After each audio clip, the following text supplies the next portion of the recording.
Good morning, San Antonio starts right now. Good morning. Happy New Year. It is Tuesday. It is December 31st. Yeah, thanks for joining us. Last day of 2019. Big plans tonight? Yeah, Longhorns. Yay. Oh, that's right. Yeah. Yes. You guys have a football game tonight. Yes, that's exciting. Utah's in town to play the Longhorns at the Alamo Bowl, so it's going to be busy over there. And we were talking earlier this morning, it's also going to be busy at the AT&T Center tonight. It is game day for our Spurs playing Golden State, if I recall. Yep. So busy highways. Busy highways indeed. You got to stick around towards the end of the hour. We're going to do a kind of a modified 10-year challenge that you maybe have been seeing on social media lately. So we're going to throw back 10 years, try to show you some pictures of how we looked then compared to how we look now as we turn the page on the decade. That's right. A lot has changed. Yes. Yesterday, you weren't here yesterday. Sarah was in. We ran a story about a father and son who had printed out on a 3D printer a pretty impressive Lamborghini, full-scale Lamborghini.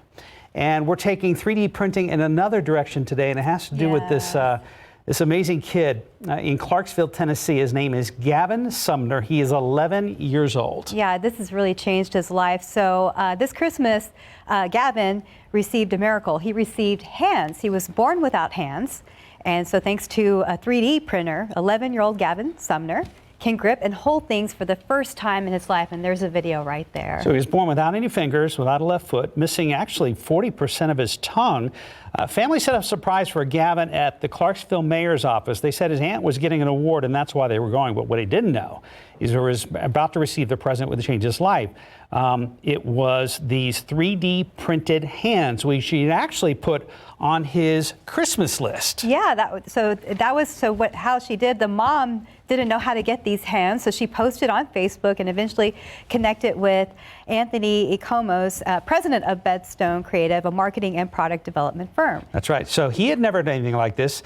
First set of printed hands was from what they call an open source file, but they realized they wouldn't work. So it took about a year of modifications, trial and error to get the final product right. And they said just by closing his wrists, he's able to use these. For Gavin, a huge step forward towards being fully independent. And as you can imagine, it took almost a full year of modifications and trial and error to get the final product. But look at the result. Yep, they said it's a game changer. Another big deal about this, obviously, I mean, look at him. He's like, I can hold a bottle of water. Normal prosthetic, oh, look at Mom. I know, that's, that makes me tear up looking at Mom. Typical prosthetic hands run at least $6,000. And the Anthony Icomos, who you mentioned from Bedstone Creative, he was so inspired by doing this for Gavin that they're now putting this out there, and they're going to try to do this this gifting with 3D printers for anybody else that needs them. So that's very cool. Very, very, very cool story. Very cool first step. And you know, as it develops, more people will get more opportunities. Yep. Let's take a look at your GMSA rundown. In New York, police rolling out every kind of security for the Times Square ball drop. The NYPD will be working in conjunction with the FBI and Homeland Security. Police in Kansas say a case involving a vulgar insult on a McDonald's coffee cup given to a police officer was a hoax. Images show the words expletive pig on the cup. The officer, who has now been resigned, claimed a McDonald's worker gave him that cup. High temperatures and fierce winds are feeding wildfires, tearing a path of devastation across parts of Australia. The smoke and haze blackening the skies and blotting out the sun, making dawn look like midnight and mid-morning simply apocalyptic. About a week and a half after that shooting at South Park Mall, 2 more people were arrested last night in connection with that incident. Brings the total number of arrests to 4. Talking about Mount Hood, where a 16-year-old had to be rescued after falling 500 feet down the mountain. It took 4 hours for rescue crews to bring him to safety. The boy suffered only a leg injury. He's expected to be okay. And the West Freeway Church of Christ in White Settlement hosted a vigil last night to remember those lost in a shooting at their church. A firearms instructor and reserve sheriff's deputy is being credited with protecting the congregation from a gunman who opened fire during Sunday services. A 61-year-old actress who divorced her second husband in 2004 really is on Bumble. She tweeted, "Some users reported that it couldn't possibly be me. Hey, Bumble, don't shut me out of the hive." Let's talk about the forecast. I put together this graphic pretty quick. Man, it's spinning way too fast. Knew I was going to get those peeps? What is that? It says Happy New Year. There's the forecast, though. 50 degrees. out with your hangover. It's called the Lobster Claw Bloody Mary. In addition to the lobster claw, it also includes a cheddar biscuit, our favorite. Wow, that's impressive, that Bloody Mary. I'm glad you're here in a way because Leslie is allergic to shellfish. And Is she really? She'd be dry heaving now just having seen that. Just seeing the picture. Oh, Yep. well, no, not me. No, but it does look kind of appetizing. Yes, even at this time. Justin is still here, which is great. Yeah. And that was an interesting With his graphics. animation this morning. For folks that kind of caught the tail end of that, what happened again? Well, so I tried to get creative and put together this graphic, and I was making it spin, and for whatever reason, it spun at like 100 miles an hour, and you couldn't read it, and just one of those things. I was trying to be festive for New Year's Eve. Didn't work out so well. You get partial credit, buddy. Thank Yeah, you do. We'll get them next time, I promise. Temperatures right now, 45 degrees here in San Antonio, 33 in Kerrville, 41 Rock Springs. We're warming up after what was a cold morning. Temperatures in the mid-30s a little bit earlier. And in fact, we had some 20s in the hill country. Dew point is at 29, northwesterly winds at about 5 miles per hour. There's a little bit of a wind chill out there. Not much.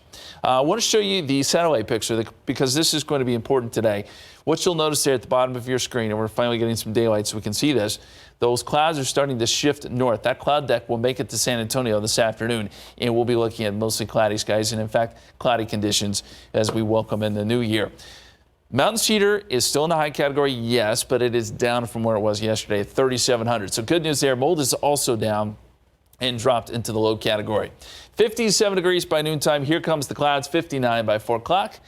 50 when we welcome in the new year. And then tomorrow, showers. It's going to be damp. It's going to be cool and somewhat wet. We're going to talk about that forecast coming up in just a few minutes. Guys? Thank you, Justin. Taking a look outside with TransGuide, there is Highway 90 at Medio Creek, and this is just construction, but as you can see, traffic moving a little slowly there, something to look out for. And top stories we are following today. A man is in critical condition after police say he was shot while attempting to sell a gun overnight on the city's southwest side. The shooting reported just after 1 o'clock this morning in the 800 block of Thompson Place, not far from Frio City Road. Police tell us a man was shot in the neck and head while attempting to sell a small firearm. 3 suspects drove away in a gold sedan, and police are still looking for them. The victim was taken to BAMC for his injuries. If you are planning on ringing in the new year with fireworks, there are a couple of things you need to know. That's right. Fireworks are illegal inside San Antonio city limits. And somewhat different story in Bexar County, though. This year, there is no burn ban in effect, but the Bexar County Fire Marshal telling us the ground is so dry. To prevent fires, you should still be aware of where you are when you're setting them off. Fire Marshal says while firework-related injuries are rare, they often happen due to recklessness. Also advise not to mix alcohol with handling of any fireworks. All right, so to report illegal use of fireworks, there are 2 local hotlines you can call this year. San Antonio Fire Department has one at 207-0202.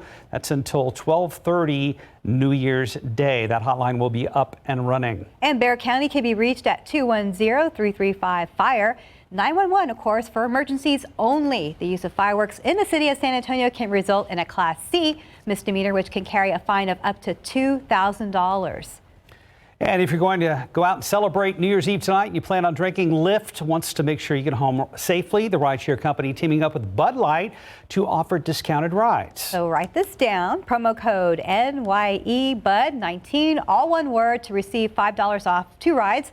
The promotion is good from 3 p.m. today until 3 a.m. tomorrow. That's a heck of a deal. Well, the Longhorns and Utes will square off tonight at the Valero Alamo Bowl. Texas has been chosen as the home team. Wonder why?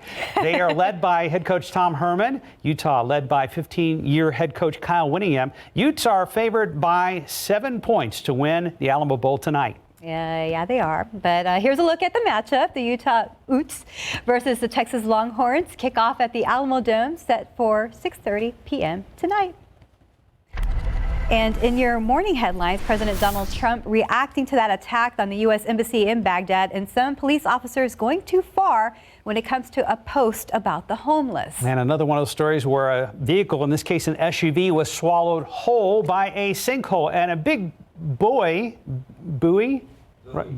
yeah, big boy. A big boy, that's a big buoy. It's a big beached boy. David Sears is here. Turned into like a massive selfie situation. For all the tourists. Okay. Yeah, one of these, and it's like huge. That's big. Big. It's a big buoy. Have that for you just a second.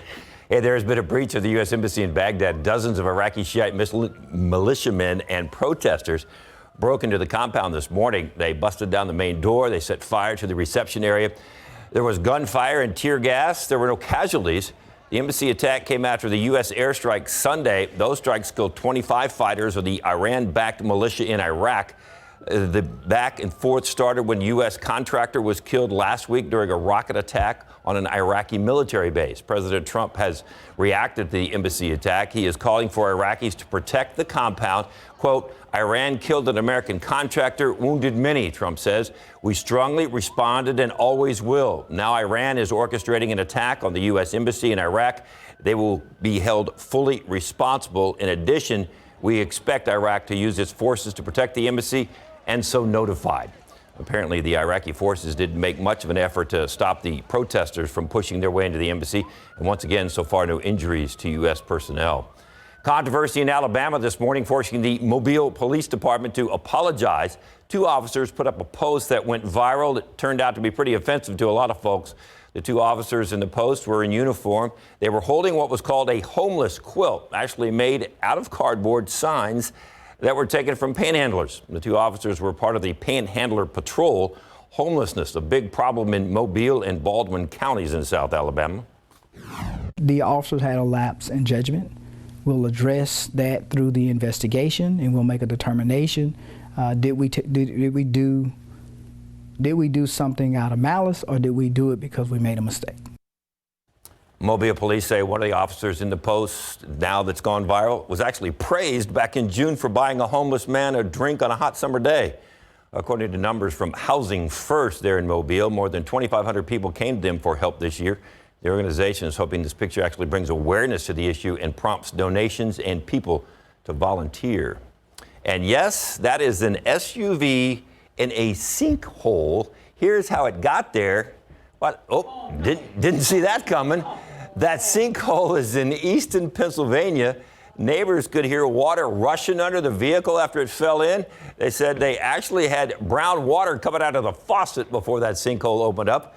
The city says a water main busted, and that is to blame for the sinkhole. The person driving the vehicle actually got out of there and is okay.